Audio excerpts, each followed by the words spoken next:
Good.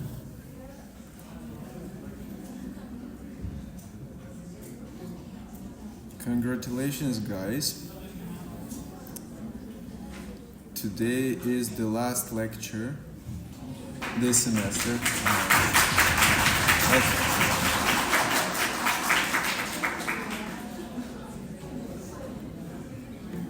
For some students, it wasn't even the first one.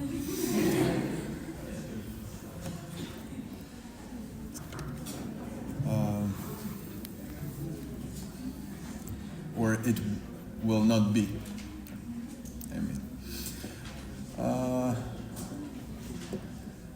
And today we're going to discuss the last topic about viruses, and specifically retroviruses.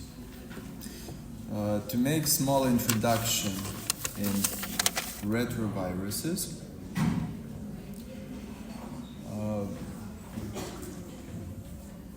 these are very specific viruses,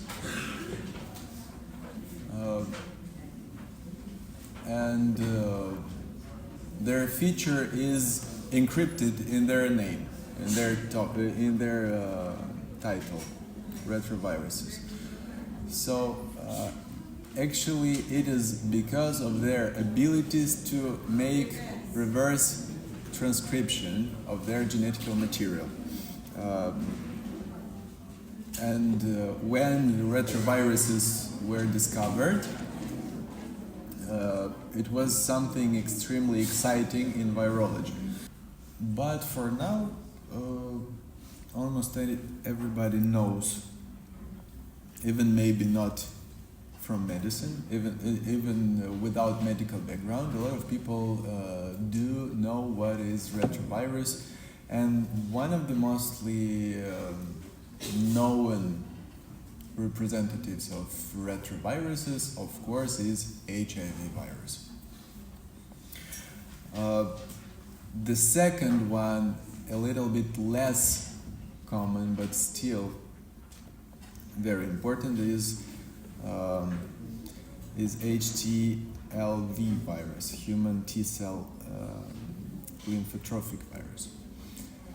So if the first one will affect immune system, the second one is basically oncovirus that is able to cause leukemia, that is specific type of cancer. When we are talking about different pathogens, we should pay attention to different specific features of each of them. In some infections, it is extremely important talking about their origin and their transmission.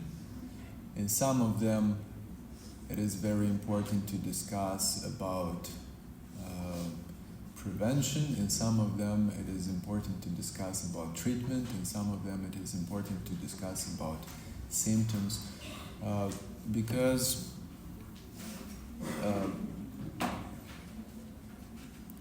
while we are talking about, for example,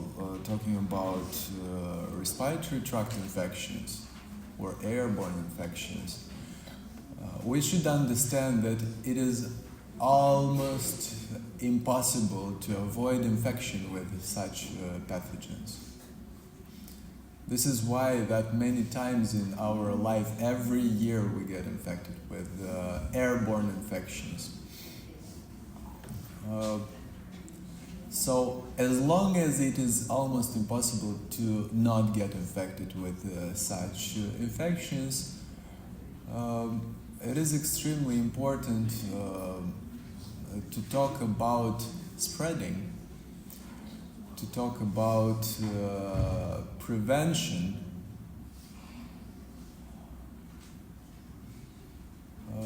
and since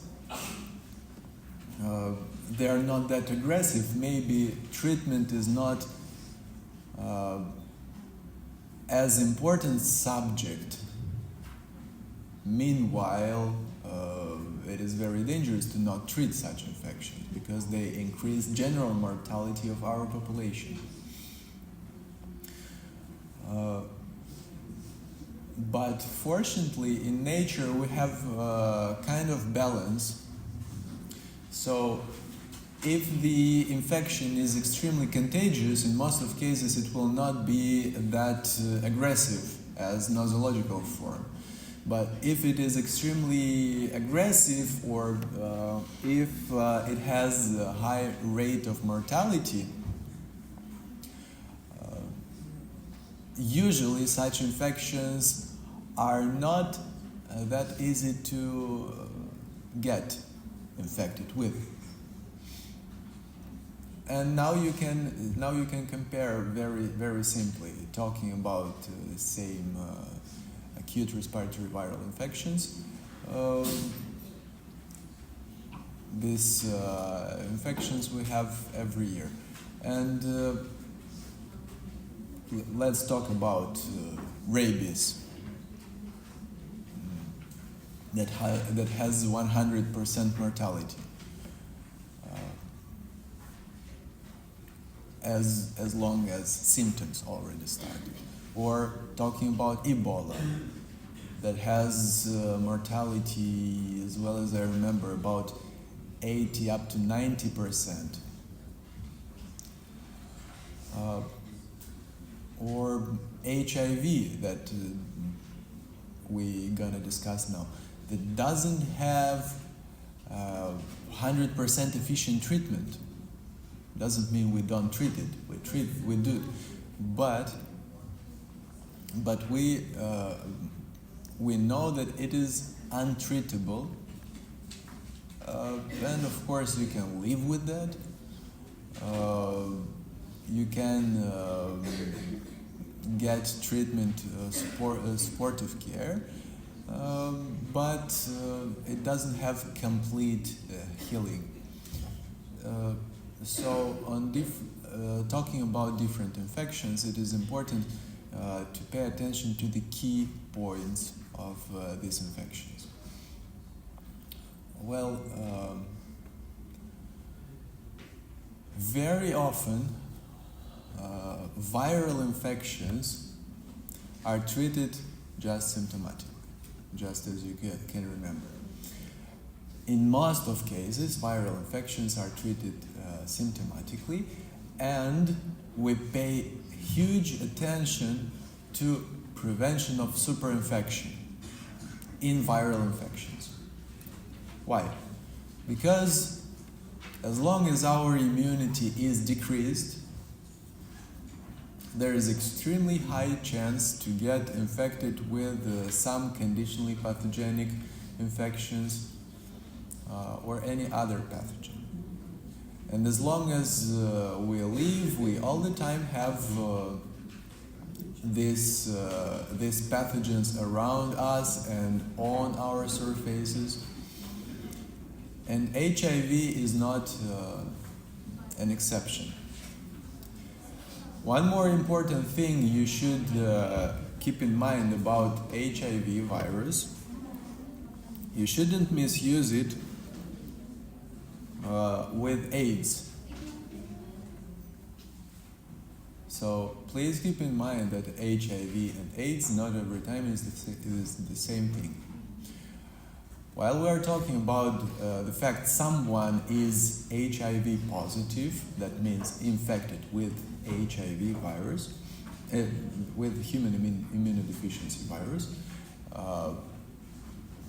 it doesn't mean that person has AIDS. But as long as person has AIDS, that by default means the person is infected with HIV.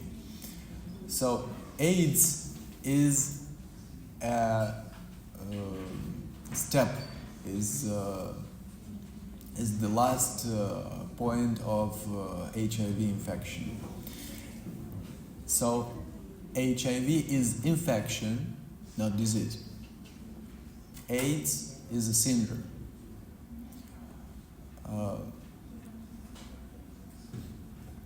syndrome of immunodeficiency. And whenever we are talking about syndrome of immunodeficiency, that means it can include any kind of infection. Because basically, immune system is not 100% mandatory system. You know, we have vitally important organs and systems. Without these organs, we cannot live even few minutes. Like circulatory system and heart, like lungs and respiratory system, like brain and central nervous system. However, some people show they can live without it. And we have non-mandatory systems. Immune system is important, but you can live without it. Not for too long, not as with as good quality, life quality, but you can live without immune system. It is just like a car without insurance can run. A car without windows and doors still can run. But without engine, without tires, without brake, it doesn't really. It is not really able to run. Same thing with immune system. Same thing with the immune system. You can live without it. Life quality will not be the same, but you can live without it. But as long as your immunity is compromised and you don't have any protection anymore, or better say, your protection became weak, because still, first line defense is not immune system. First line defense is skin, mucous membrane, gastric acidity, and so on, non-specific protection. So, still we are protected, at least as long as we have skin, we are protected.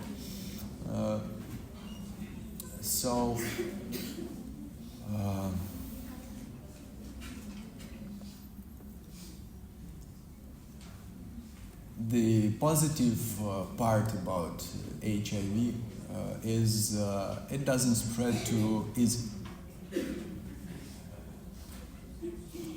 It doesn't spread as easy as respiratory tract infections, because the way of transmission is either through the blood, transmission of HIV either through the blood, either through the sexual contact. So, either contact with blood, either sexual contact. But still, please pay attention. There are different types of infections with parenteral mechanism of transmission. So, through the blood and through the sexual contact, these are ways of transmission, and mechanism of transmission is parenteral mechanism of transmission. So, some infections with parenteral mechanism of transmission, like it is enough just one contact in order to get infected. The HIV infection will not be transmitted necessarily by the first contact. For example, if we are talking about sexual contact, and I can barely say by mistake, you had a sexual contact with infected person. In such case, if it was just once, there is extremely low chance you'll get infected with HIV virus.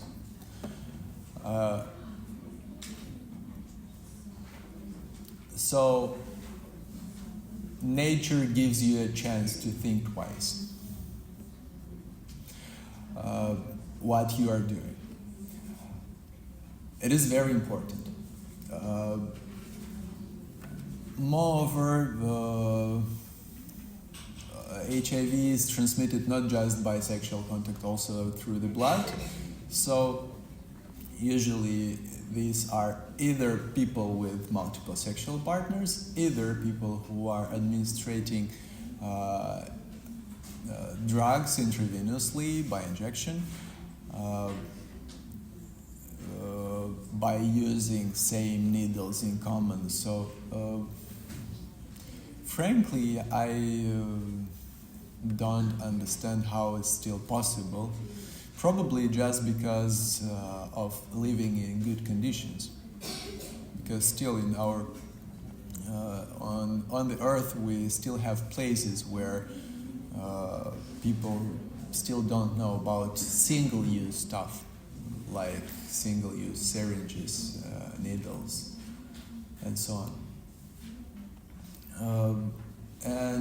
Of course, as long as you don't care about your life, you don't care about your health, probably you will not care about destroying your health with single-use syringes by changing them. You don't really care. So this is the only explanation of using repeated using in common of same needles. But still, once is not enough to get infected with HIV. Of course, it could be enough to get infected with hepatitis B, for example. Hepatitis B, from this point of view, is more contagious, more than HIV. You could hear about two different types of virus, human immunodeficiency virus, HIV1 and HIV2.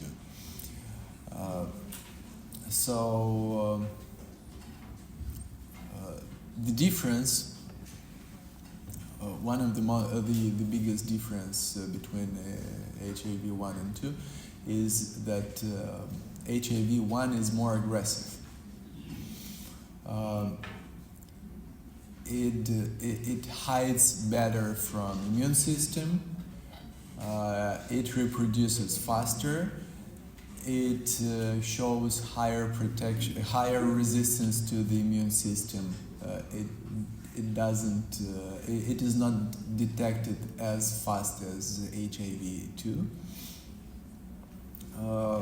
It doesn't respond that good to antiretroviral treatment.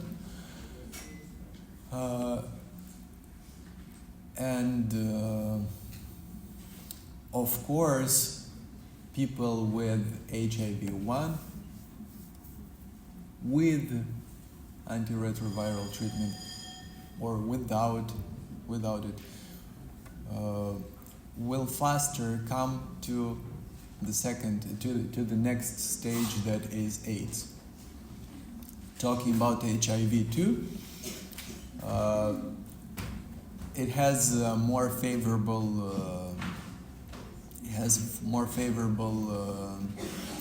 prognosis. Even without antiretroviral treatment, it doesn't develop that fast as HIV1. It doesn't multiply that fast. It produces stronger immunity. That's interesting, that virus that affects immune system produces immunity. So it is like it is more immunogenic, let's say. So it multiplies not that fast as fast it kills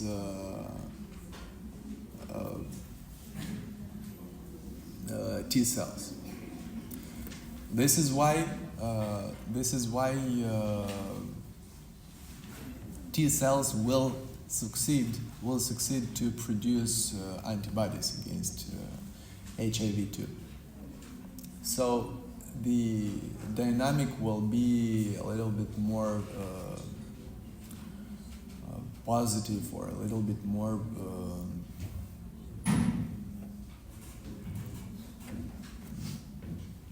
good for a patient.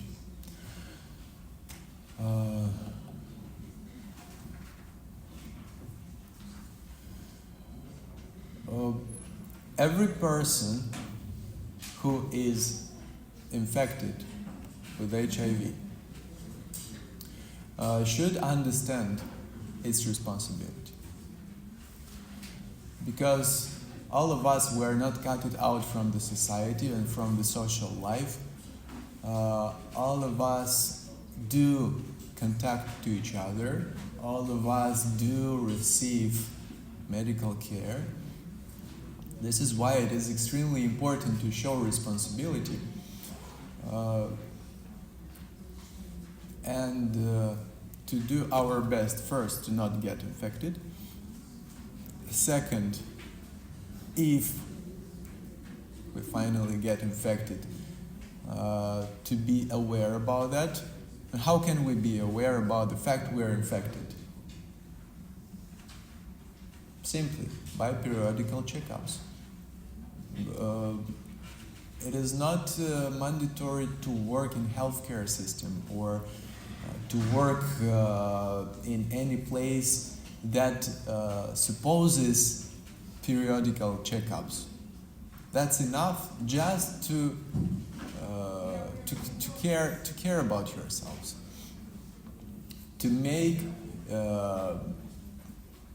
maybe at least every year to make checkup for different infections, for different, maybe sometimes you have headache, maybe sometimes you have other symptoms. You shouldn't go to a doctor by any chance. But as if you observed some periodical health issues, you must go and make checkup.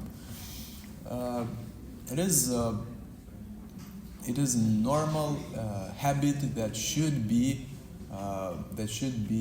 induced to any person. Another way to be aware about your health status. If health permits you, you can donate blood. So, frankly, I don't remember too much when did I make checkup, blood test. But from time to time, few times a year, I donate blood, for example. And if you remember, first, if some of you donated ever blood, the first sample of blood is collected not in that bag, but in the tube. Yes, so of course you will sign that you didn't have unsafe contacts, you didn't make tattoos for the last period, you didn't visit dentist, you didn't have any surgeries for the last time. But it is up to your memory and up to your responsibility. But nobody must trust you. Nobody should trust you just because you told so. For two reasons. People are lying, and people can forget, or people maybe are not aware about everything they sign. This is why we should check up twice in order to make sure the donated blood is safe for others. This is why donating of blood is not only a good thing from this humanitarian point of view, like you save lives, that's awesome. But also, from this point of view, you make regular checkups for free. That's comfortable. By the way, I observed I feel better after donating blood. So it is also a very good and healthy habit. And of course, pay attention to any type of invasive procedures you ever receive. It is not mandatory to practice all of those dangerous lifestyles like multiple sexual partners, prostitution, or administrating intravenous drugs, and so on. It is not mandatory to do such unsocial lifestyle in order to increase so much your chance to get infected with HIV or other infections like hepatitis B, C, D. That's enough to have few habits. For example, from time to time, making again and again tattoos. From time to time, making again and again piercing. From time to time, making again and again different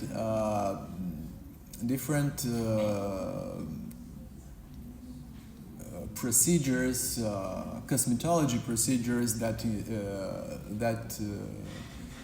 includes a lot of injections. And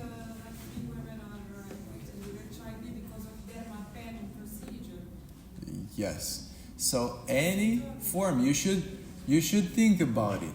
Every type of invasive procedure, it is not mandatory in the ghetto where everybody is using drugs or making whatever they want. If you have habit to make a lot of useless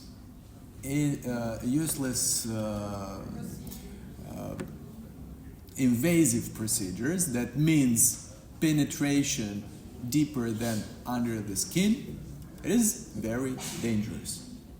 So before you make any punction, before you make any injection, before you make any form of invasive procedure, you should think twice or even 7 times. Do you really need it or not? Because nowadays people invented that much invasive procedures, and they say it is very healthy, it is beautiful, it is interesting, it is trendy, it is important, it is good, it is very good. Why? Why? You cannot live without it? If it is a treatment, of course, you should understand that any invasive procedure will induce some risks. And if those risks are higher than benefit from this invasive procedure, you make conclusions.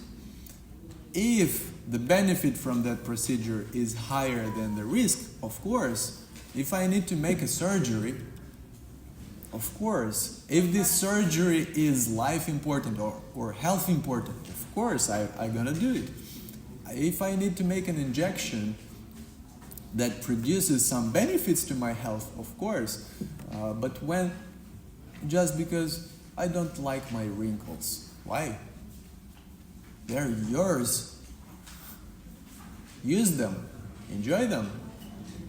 That means your life is full of action. If you smile, or you've been angry, or you had both, or you've been surprised for many times, no problem. Why people are so afraid of getting old? It is not a disease. It is a priority. Not everybody is able to live it. Not everybody will achieve it. Think about it. So every life period has its own duties and has its own benefits, and we must learn to enjoy it, because if we will not,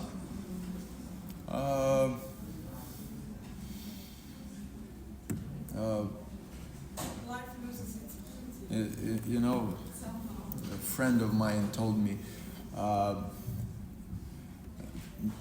before I got married, he told me, you must marry, because if you will not get married, you will die old.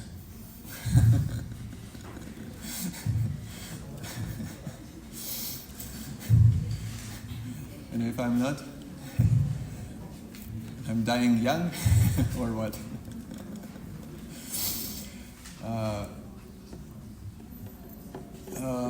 Well, guys, it is very good to die old, not alone, old.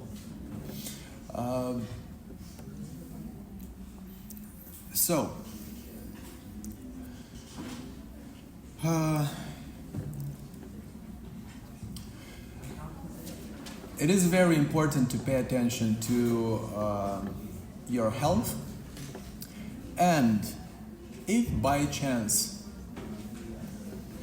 somebody gets infected, of course it is very important to take responsible attitude for the rest of the life.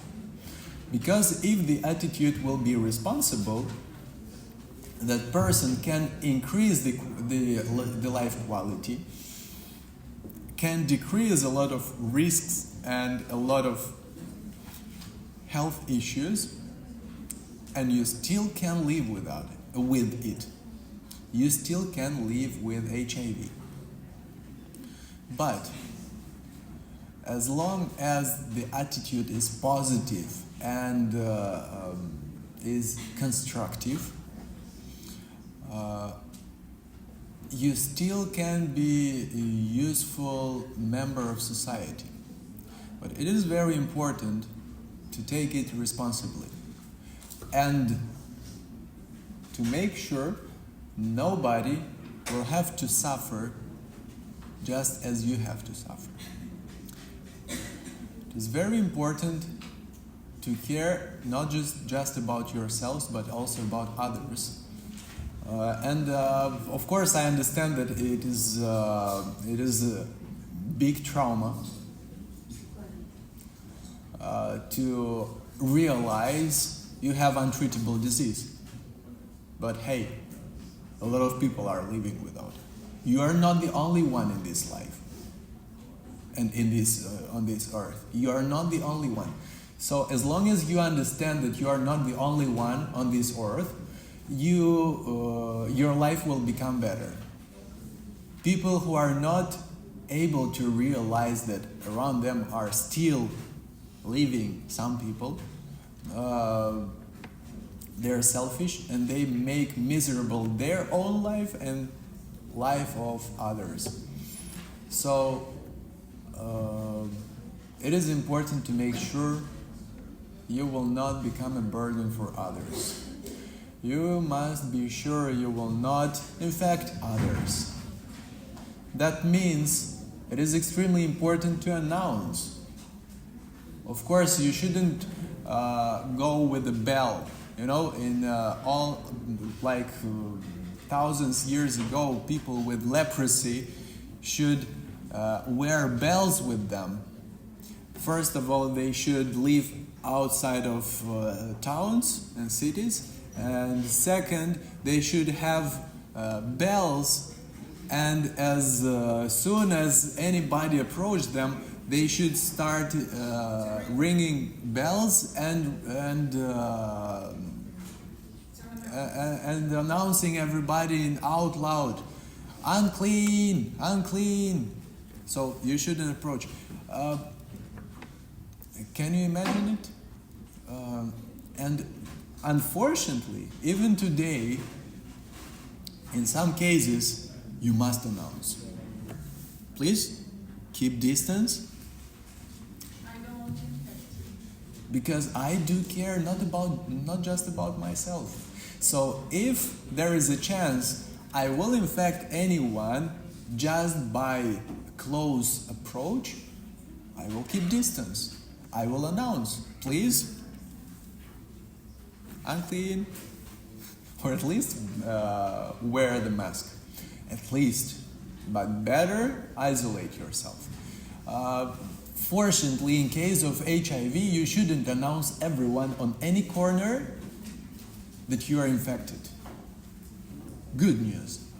But still, especially if you are coming in the polyclinic or in the hospital for healthcare, you should understand you are coming to humans. And you bring to them extra risk for their life. This is why you must announce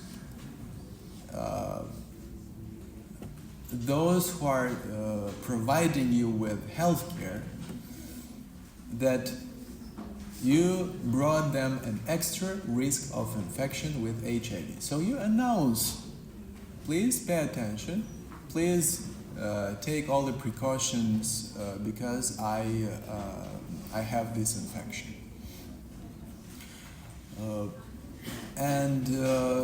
There is nothing shameful in that. Moreover, people will respect you for that. And this is what you should understand, and this is what you should explain to your patients. People will respect that. And believe me, sooner or later they will figure it out. But if you didn't announce, either because you didn't know, it also can happen, because there is a period until which one you are not aware about your health status. But when you're announced, either it will become surprise for you, either doctors and medical staff will realize that you by intention you hid this information from them. They will never trust you. They will change their attitude for you. That is, meanwhile, it is not professional. And my advice, please don't change ever your attitude for a patient when you find out something about him. But still, we are humans. It is impossible to keep absolutely same attitude all the time, as long as you realize some things.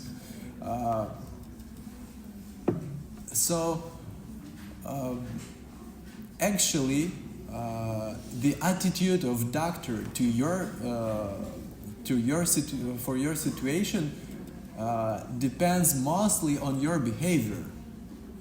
As long as you will learn this thing, and as long as you will teach your patients to have such attitude, both will have more friendly and comfortable treatment. Because treatment is not just strictly medical procedure, it is contact between humans. As long as we will keep that in mind, that doctor is human and patient is human, and everybody will do their best to make this contact be mostly safe and the mostly comfortable and the mostly friendly, as better will be a result for both medical staff and patients.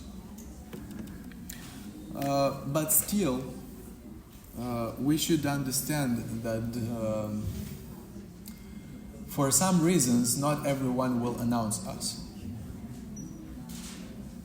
starting with the fact they also don't know yet.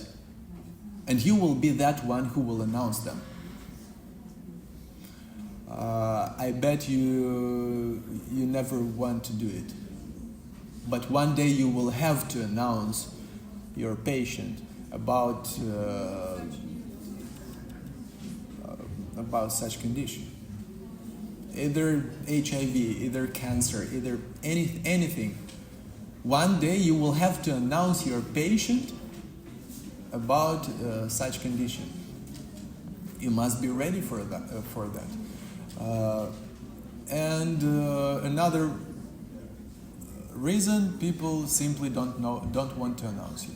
For this reason, you should make your best and to make sure you took all the precautions with any patient. And even normally, any physiological fluid from our body, almost any physiological fluid from our body is sterile. You never know if the person is infected or not. That means by default you should have attitude for any physiological and pathological fluid from patient as contaminated one. Saliva, urine, blood, pus, everything, any physiological and pathological material, any biological material from a patient is treated by default as 100% contaminated. It refers to all the procedures. It refers to healthcare waste management.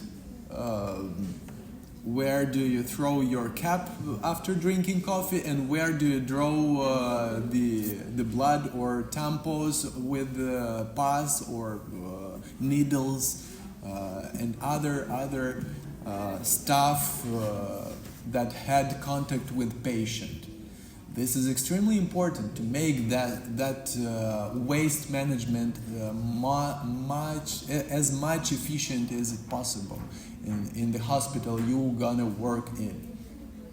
So if you will be 100% sure that in those if you make your practice in our hospitals as nurse, you could observe black bags for normal wastes and yellow bags for biological contaminated wastes. And after that, of course, it is important to provide decontamination of all the contents of yellow bags by different ways, by chemical way, by autoclaving, or any other way. It is your duty to pay attention to all of these steps. And if finally the person is coming to AIDS, it will induce a lot of different health conditions. And first of all, it will depend on infection that came upon or in addition to HIV, because basically whenever we are talking about immunodeficiency syndrome, it includes a lot of other infections, and finally the person is dying not because of HIV but because of other superinfections. But still there are some characteristic symptoms for HIV and specifically for AIDS, and one of them you can see here, these specific rashes, and also the person is getting so tired and becomes very fast skinny. like using weight. It happens because our body tries to make that regeneration, to recover all the loss we have. As long as some organs or systems are failing, other organs and systems are trying to take its function. So as long as immune system is failing, other systems are trying to recover and to take this balance, of course. This is why, but of course there is no other system that is able to take function of immune system. Our body will simply lose all the internal all the internal storage will be wasted in this trying of recovery. Finally, the patient, the person becomes extremely susceptible to any kind of infection. So usually such people are getting infection after infection, they get treatment after treatment, a lot of antibiotic treatments, a lot of other health conditions, and finally they are simply not really able to fight with all the infections that invade their organism.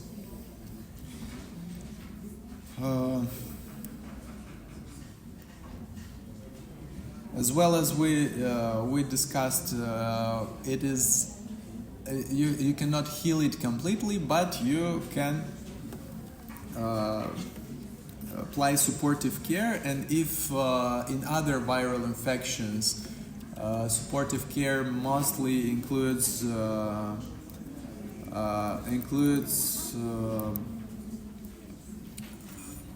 symptomatical treatment. In case of HIV, the first line treatment is antiretroviral treatment. That rare case when we apply antiviral drugs as a first line treatment.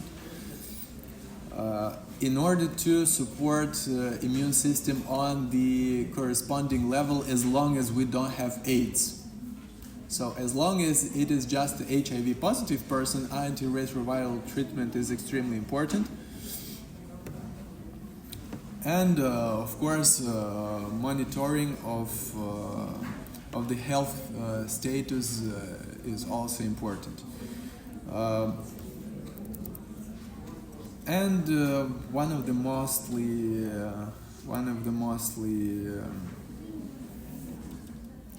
common types of lab investigation, of course, is PCR.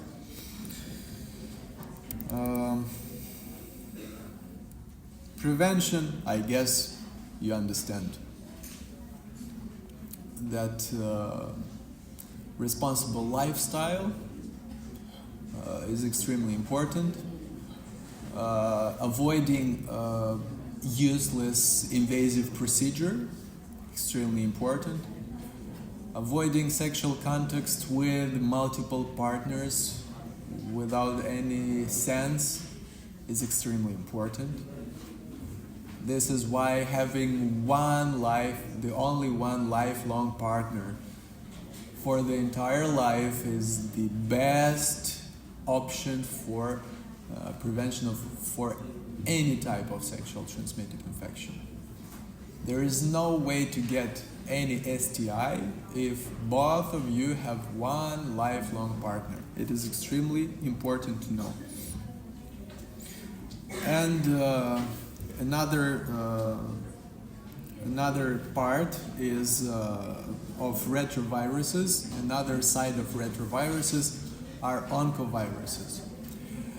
And by oncoviruses, we can understand basically any virus that can be associated with cancer directly or indirectly. So if as a result of viral infection we can have cancer of that organ or system, by default we can put this virus in group of oncoviruses. But we should make difference between those oncoviruses that produces this cancer all the time, as long as person getting infected with this infection, it becomes irreversible process, and that person will certainly have cancer. But in some cases, there is a chance the person will get infected. For example, hepatitis B and C, from this point of view, can be attributed to oncoviruses because as a result of hepatitis B and C, person can get liver cancer. But not all the cases of hepatitis B and C will be resulted with liver cancer. Or human papillomavirus. I guess most of us had ever those papillomas on skin, maybe on fingers or in any other place. So it is very hard to avoid infection with human papillomavirus because it spreads through the direct and indirect contact.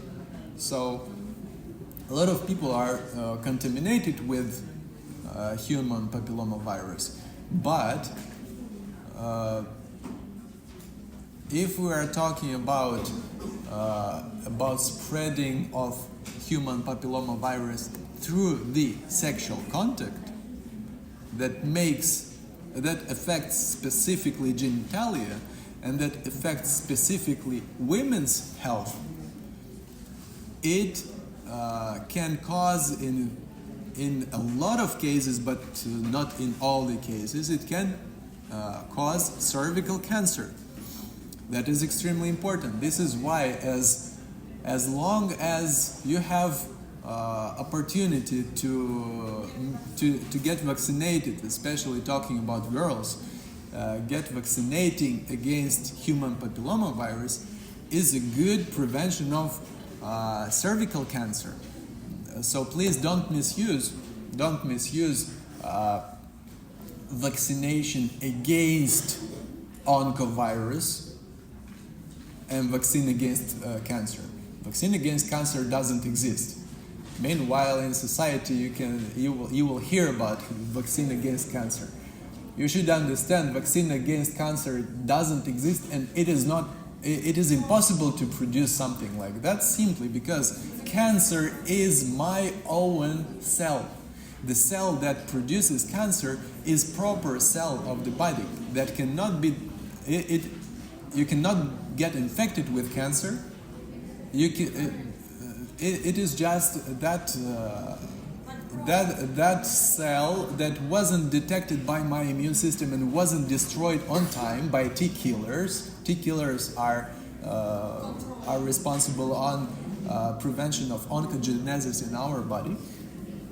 So it is proper cell that changes its structure. It mutates and changes its structure and starts multiplying uncontrolled. As a result, it becomes cancer. So it's impossible to produce or to invent vaccine against cancer because it doesn't have anything with vaccination. Vaccine is about introducing of antigen. And antigen is foreign protein, and cancer is my proper protein, is my own protein. So there is no antigen. That means immunity will not the immune system will not produce antibodies against cancer. Okay, but we can prevent different types of cancer that are produced by viral infections by vaccination against this viral infection. In this case, we can call it somehow vaccine against cancer, but actually it's vaccine against virus that produces, yes. Also,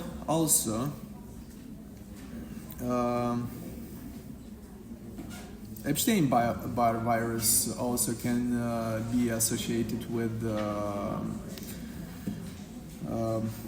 cancer. Even HIV sometimes can be indirect cause of cancer. But talking specifically about retroviruses and talking specifically about oncoviruses, this human T-cell lymphotrophic virus that is causing leukemia, that is cancer, yes. This is specifically retrovirus, and this is specifically oncoviruses, the virus.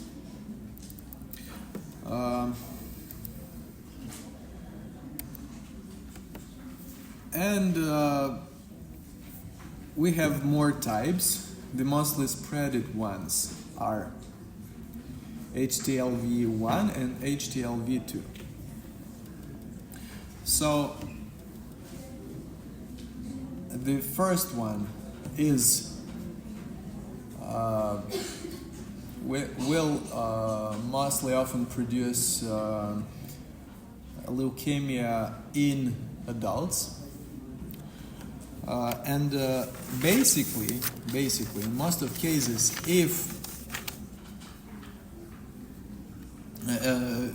in most of cases leukemia is induced genetically. Not all the time the cause of leukemia is viral infection. So it is not the only cause of leukemia. And if the person has leukemia from childhood, that means that probably genetically induced cancer. But the difference between HTLV1 and HTLV2 is that the first one will affect CD4 cells, and the second one will affect CD8 cells. So this is how basically you make difference between them, because of course almost never you will see the virus under the microscope. By the way, very often, not very often, but some people who are against vaccination, against medicine, against such normal stuff, are saying, oh, of course, nobody even saw these viruses. And a lot of this information circulates among population that nobody knows how that virus looks like, but you are treating against these viruses, and you give vaccination against these viruses and so on. And this, let's say, stupid information circulates among population for one simple reason. Of course, most of doctors will never ever see the virus. Of course. Just because it doesn't make any sense to see the virus for diagnosis. For diagnosis, that's enough to apply antigenic or antibody test or PCR test. That's enough. And all of these tests, from this point of view, are indirect detection of the virus. Direct detection is when you are able to see the pathogen itself. But if you will ever go to any lab, any clinical lab, private or state one, you will never find their electron microscope. You will find their PCR test machine, you will find their ELISA test machine, you will find their any kind of other microscopes, a lot of kits for antigen or antibody detection, but you will never find their electron microscope. For two reasons. First reason, it is extremely expensive. Sometimes there are different microscopes, different size and different power and different. It is big. It is expensive. Like sometimes it is cheaper to buy a building for a lab than buying electron microscope. So it doesn't make any sense to increase these costs of diagnosis as long as you can see the result of investigation in few minutes without using that complicated device. This is why that's true. Most of doctors will never see in their life a virus, any virus. But it doesn't mean they don't exist. It just means these viruses have been detected, have been discovered in special scientific labs.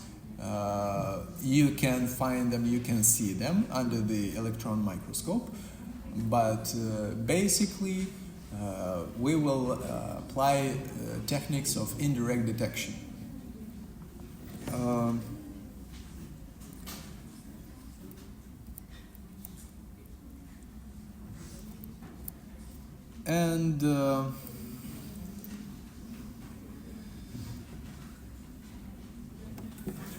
And of course, if we are talking about this infection,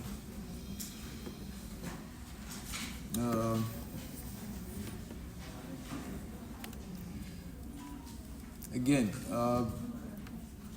it depends on which stage you will detect this infection, because as long as it affects basically bone marrow and hematopoiesis, that means production of erythrocytes and other blood cells. In most of cases, this infection will not be detected on the first or initial stages. In most of cases, it will be detected when the person will already have all symptoms of leukemia. This is what decreases chances of treatment, and actually not too much cases we have of successful and complete treatment of leukemia. That means the person, as in most of cases of cancer, is slowly dying. This is what you should understand. This is why everything that is related to diagnosis and especially to treatment is about very painful investigation and even more painful treatment. So you better prevent it. And the spreading of any retrovirus, of course, since it affects bloodstream, it affects immune system, it is very important. Again, same ways of prevention as in HIV and any other infection that spreads through the parenteral mechanism of transmission is practicing safe sexual contacts and reducing all the useless invasive procedures.